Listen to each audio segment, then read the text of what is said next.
I want to talk more about your experience inside of that first school where you were a teacher Okay. because Because you like having me have PTSD?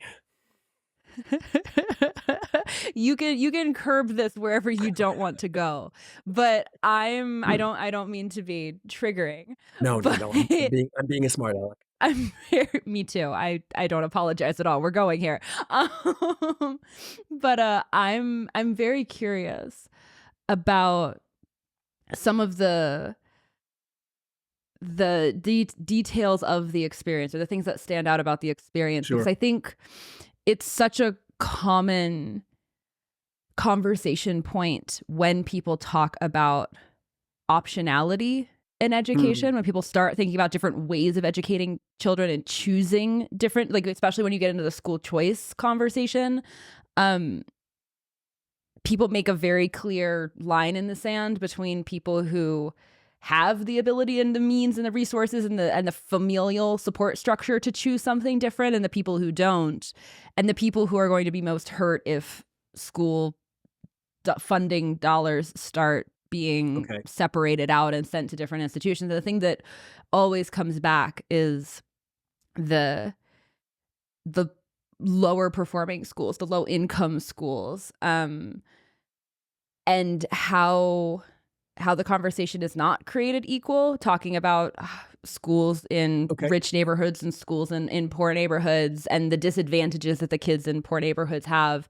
And I'm very, very curious what you observed inside of the Okay. classroom. I want to get into the nitty gritty a little bit of like what were the biggest challenges that you saw, the biggest hurdles that the kids were trying to overcome, the things that made your job harder as a teacher. Like Yeah, I want to shed some light on that because I think that's a really important part of any conversation about this. great. Game on, because this is kind of like where I live and breathe. Um, yeah, and, a few notes just before I dive in. I mean, one, I'm an unapologetic school choice guy, but I'm also, I've realized late in life that it seems to be my fate to be the skunk at every picnic, including the school choice picnic. Because, and look, I say this all the time, like every conversation worth having about education either very quickly gets to, well, it's complicated or it's not a very good conversation. And so what you just teed up is the most complicated conversation imaginable. Um, and I also say, look, I never want to be that guy who waves the bloody shirt. And say, well, unless you've been a teacher, you don't understand. But there's something to that. Not because it should shut down conversation, but because it should add nuance and texture to conversation. So despite the fact that I'm a school choice guy, it is complicated by my on the ground experience. Having taught at, again, the lowest performing school in the lowest performing district. So, boy, I'm not even sure how to launch into this, but I will start by saying for years, I have been the guy at ed reform conferences and convenings, and I'm an unapologetic ed reform guy as well, also because of my experience.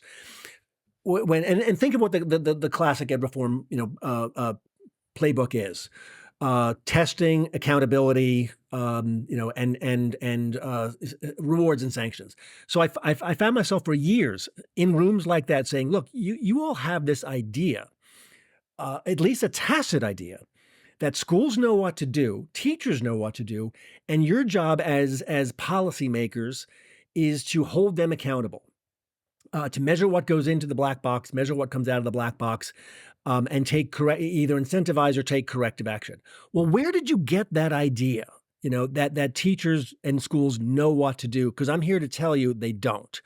And frankly, Hannah, now I find myself saying a variation of the same thing to school choice audiences, and I'm a school choice guy. Hey, you have this idea that there's all this dynamism out there that is just waiting to be unshackled from union domination and from state and district bureaucracy and set free. Well, where'd you get that idea? In other words, the idea that schools and teachers are expert pedagogues, brilliant at curriculum instruction, and that the problem is that they're lazy or indifferent, or whatnot, is just not true. So I mean, what you asked about my experience, teaching in the South Bronx, and I say this all the time. The story of that the common narrative that schools like were the one that I used to teach in are just kind of filled with, union cosseted layabouts, punching the time clock and counting the days until their retirement vests is just not so. My school was filled with people, good people trying their best and failing. Okay. Were there some, people like my union chapter leader who theatrically waited for 3:47 and 30 seconds to punch the time clock? And yes, there was a time clock because that's what the contract said. Yeah, of course there were. Sorry, it was 3:27, not 3:47. I don't want to add 20 minutes to her day. You know, um, you did see people like that, but in the main, it was filled with people. And boy, it's funny because this gets back to my point about being 39 instead of 22. When you're 22 years old and your head is filled with these kind of dumb and deleterious ways of teaching reading, you just say yes, ma'am, no, ma'am, and go and do, and then wonder why I'm working so hard and not getting the results. For me, it was like, you know what? This doesn't resemble what I remember. Let me look into this. So that probably makes a difference. But I mean, I think that's a problem at large in American education is we make assumptions about what the problem is that are seductive, intuitive, and wrong. And there's no greater one than just assuming that what schools do is settled, and now we can just measure it and go forward and reward and punish those who are doing it. Said differently, we assume that what ails education is that we have a process problem, and not a product problem. So I've also said it's funny. I probably have the most negative view of ed reform of anybody outside of Diane Ravitch, except the issue is she's outside throwing bombs, and I'm kind of like inside the tent saying some of the same things. But we do have this problem that assuming that it is that the product is sound as opposed to the process.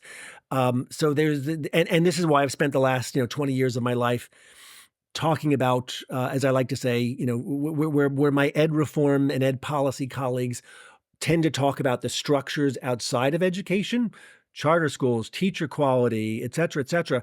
I'm the guy who says, hey, can we talk about what the kids are doing all day? Can we talk about curriculum? Can we talk about instruction? Can we talk about school culture? And I've written, far too much about this, saying that, look, we spent the last 25 years focusing on the content and delivery of education as opposed to assuming that those things are settled. And now we're going to talk about the conditions around it. I just think we'd be in a lot better place than we are. Again, I don't want to sound, blithe or dismissive, but you can look at things like, NAEP scores, the National Assessment of Educational Progress, the so-called Nations Report Card. And it looks like a dead man's EKG. It hasn't budged in 40 or 50 years. And it's not because teachers are lazy or indifferent.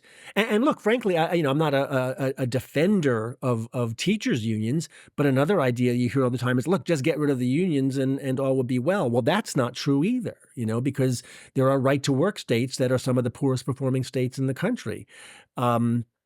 If it was just the unions, then those states would be killing it, and they're not. So, the moral of the story here is that we need to spend a lot more time, and this is a through line of everything we've been discussing, Hannah. We need to spend a lot more time on the content of kids' education, and a lot less time focused on look. And I love these things like charter schools and school choice. Great. Have I said, did I mention I'm a choice guy? Because I'm a choice guy. Did I mention I'm a charter guy? I'm a charter guy. But the idea that magic happens when you put that old wine in those new bottles is just an idea that we need to let go of. It's just not so.